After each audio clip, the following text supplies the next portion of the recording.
Hi there, this is Lori from Stitching It Right. I wanted to show you what I'm working on today. I bought this cute little bag at the thrift store. It's sewing themed, and whoever made it just did a beautiful job, but there's no closures on it. So I decided to run just a hook and loop tape across this pocket and then across the lid, and it'll flap up that way when I'm done. But I don't want to take it completely apart, so I'm going to have to hand sew it. So I just wanted to show you some of the stitches. First I'm gonna put the hook and loop tape together before I cut it, so my two pieces come out the same size.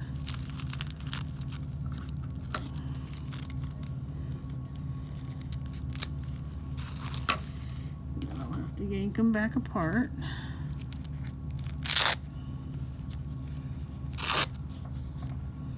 And I'll tuck it inside the bag for right now.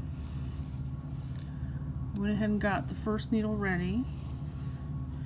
I'm gonna use a thimble for this too, because it'll be a little awkward, but I use that kind of thimble. It's soft-sided. Found it at Walmart on a clearance rack. It just pops on and off, and it goes like that. I'm gonna put this right here so you can see it, and I'm gonna come up from inside the pocket. First I'm going to hook it. I'll just come through first.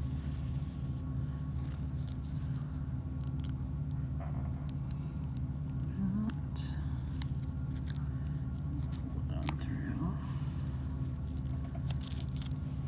Turn this around this way.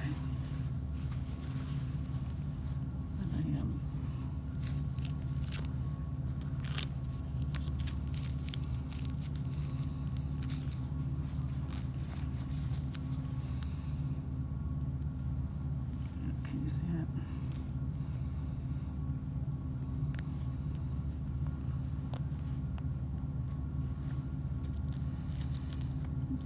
I decided the thimble would probably be a really good idea with this, because the backing on the hook and loop tape is pretty firm, plasticky.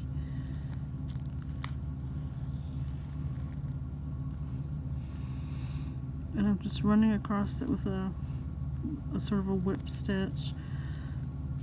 It's possible to get adhesive backed hook and loop tape, but it is harder to sew that. It gets the gunk all over your needle. And with this being a fabric bag, I wasn't really sure how long it would last if I just went with the adhesive and didn't stitch it. So I decided the ideal way to do it would be to simply stitch the hook and loop tape to the finished bag. And then, since there's a lot of buttons on the fabric and sewing themed things, I'll probably, just for decoration, put an old-fashioned button on the outside after I get this all done. If I do, I'll put a picture of that on the website, so if you want to see it, you can pop over to the website.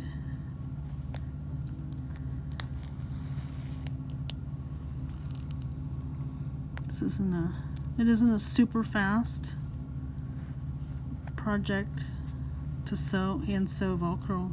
Sorry, it's technically not Velcro, it's just hook and loop tape. It's a little time consuming to do it by hand, but I thought it would be even more time consuming to completely take the bag apart to sew it on by machine, because then I would have had to put everything back together. And like I said, whoever made it just did a beautiful job making it, and I hated to tear it apart.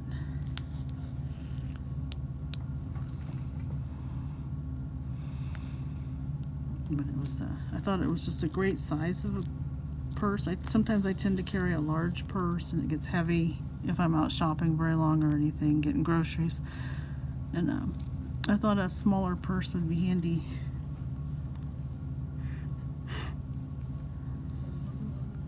For that reason, it wouldn't be as tiring for on my shoulder. And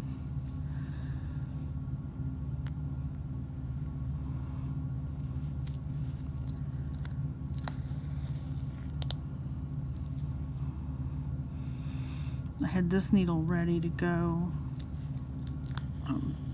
Did it with double strand because I do want it to be pretty firm. I was afraid single strand would rip loose as soon as I try to open the purse.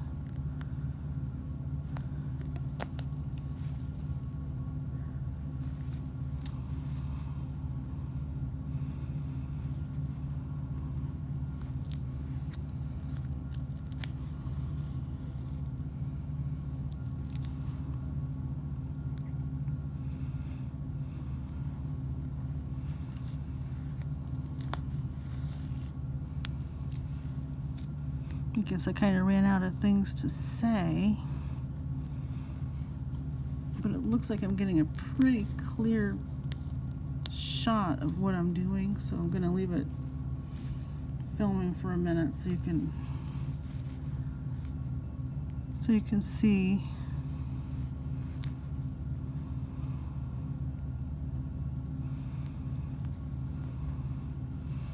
If you can see, I got the thimbles hooked on the edge of the needle. Whenever I hit a kind of a thicker spot, I just hook the thimble on it. Try to show what I do there better. So to really use the thimble, as I come around there, I've kind of got to hook it and then push it through with the thimble most of the way. It's just easier on the finger that way.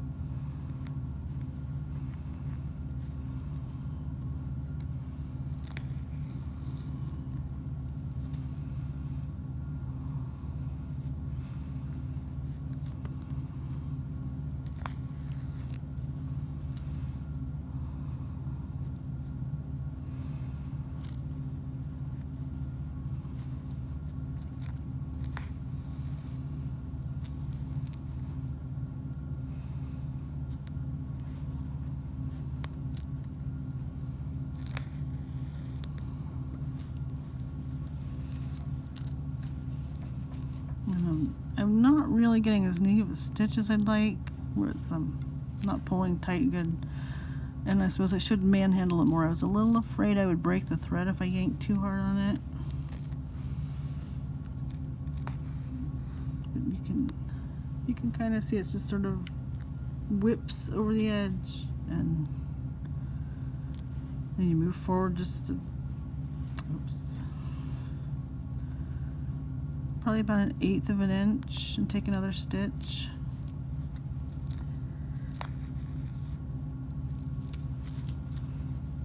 If it was something on a less critical point, you could make this stitch longer, like up to 1/4 inch. But I'm making them fairly tight because I don't want the bag to flop open if I have my stuff in it, my phone or money if I'm shopping for groceries or anything, or sewing supplies.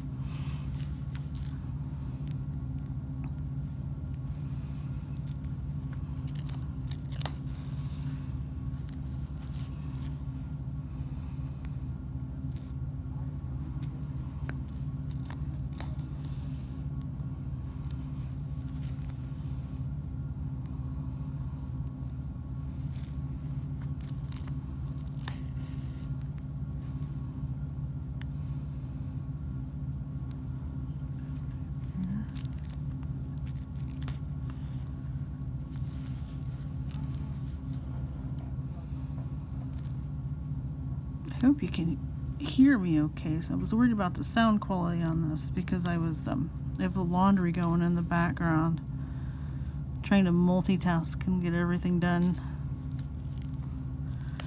But I was so far overdue on filming anything for here on the Stitching It Right channel that I wanted to get something filmed and get back in the habit of showing you the things I'm making. Lately I've been making a lot of tote bags.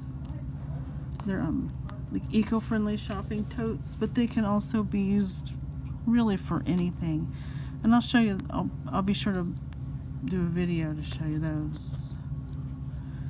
Give you, in case you want to make your own, or you can get them. I can tell you where you can get them. We're listing them for sale on the website, the Stitching It Right website.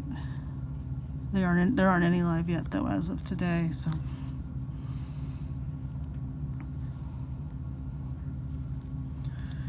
I'm going to have to end this and tie off and start a new thread. So to end it, I'm just going to do a couple stitches right in, well, one stitch right in the same spot. Like that. Pop that off.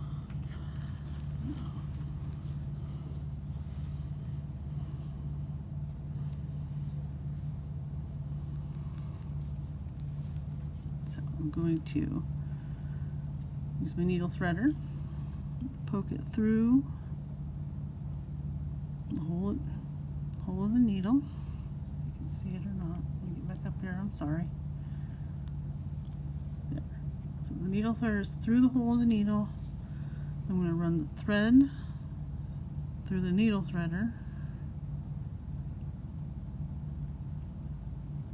Let's see, it's through. Over there, I'm sorry. And then the needle threader with the thread pulls right back through the needle. And just like that, the needle's threaded.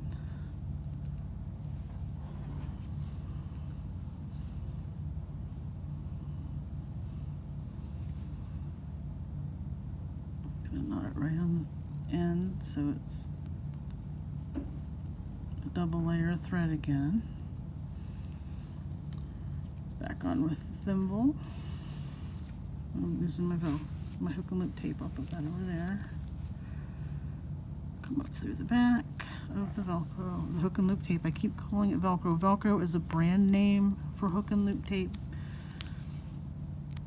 and this is a generic version and not the brand name.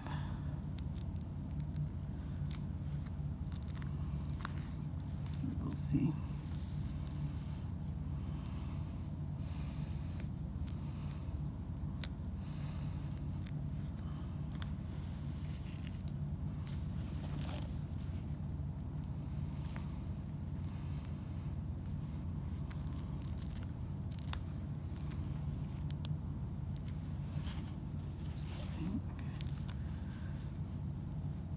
You can see I'm holding the pocket kind of open with my fingers. I didn't want to stitch through the under layer and sew the pocket shut. Another option would be to take a little piece of plastic or cardboard and stick in there to make sure you didn't sew through it. But this hasn't been any too challenging to hold it open. It's worked out really easily.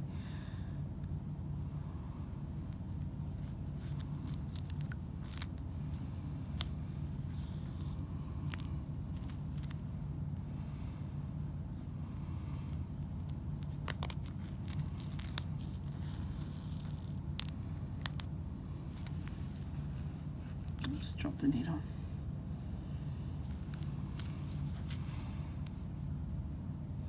And you can kind of see that my stitches aren't perfect. If I were making this for a customer, I would go a little slower and make sure each stitch was even. Or if it were for a customer, I might have probably taken it all the way apart and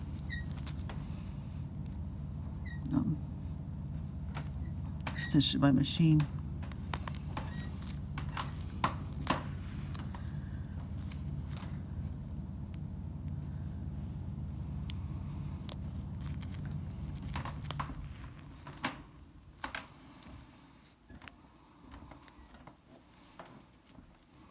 Oops. Keep dropping the needle.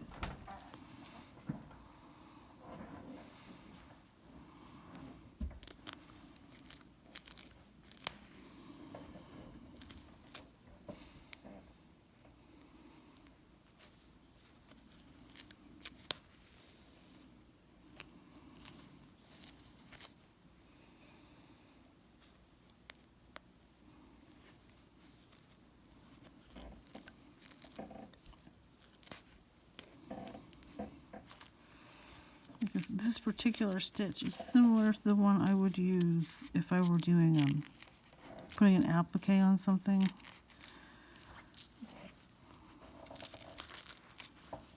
Okay, we put the applique in place, and okay, I can't get this little loop of thread to lay back down, so I'm going to make sure it's hooked and keep going.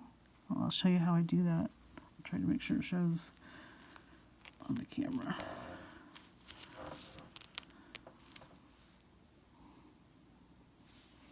Pull it out. Make sure the needle's hooked in it.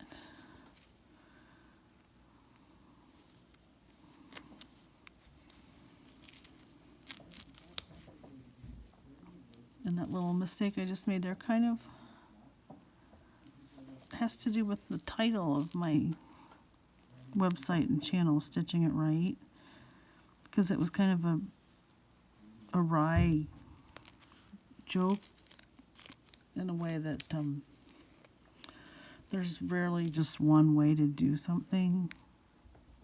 What one person considers the right way would be something someone else considers the wrong way.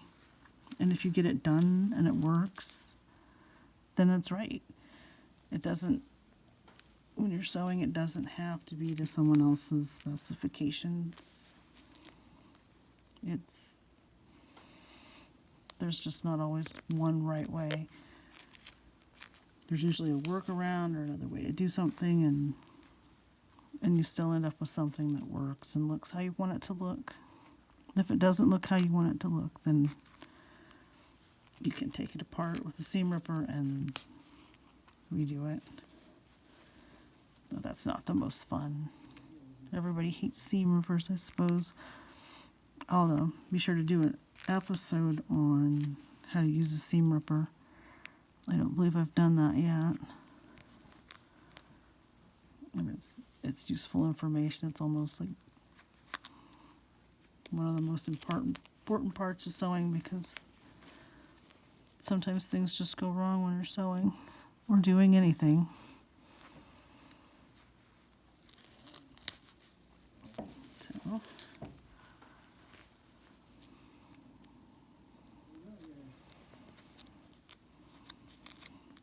almost to the end of this one.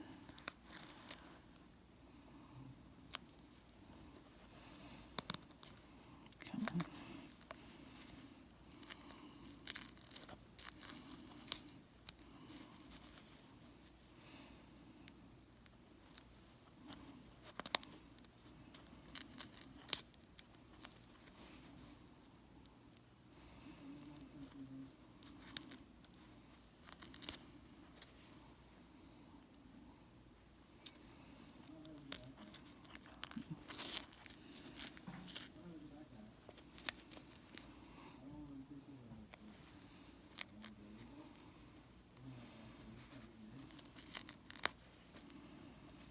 Let me anchor this with a stitch or two.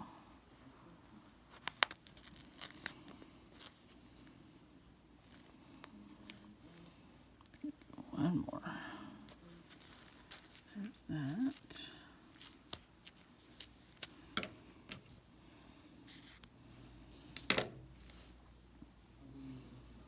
Okay, so the piece on the pocket is stitched on, and then this piece, so it'll have to go on with so the sides meet up. It's going to go right here, centered on the flap. About right, pretty close to the edge. Now I'm going to have to do a little bit of a different stitch on that part, because I don't want the stitching to all come through the back. I think I'll end this video because my battery is going dead, and I will come back in a second video to show you the hidden stitch on the flap. So that's all for tonight. Thank you for watching. Sorry I got a little quiet and forgot to talk in a couple spots, and happy sewing.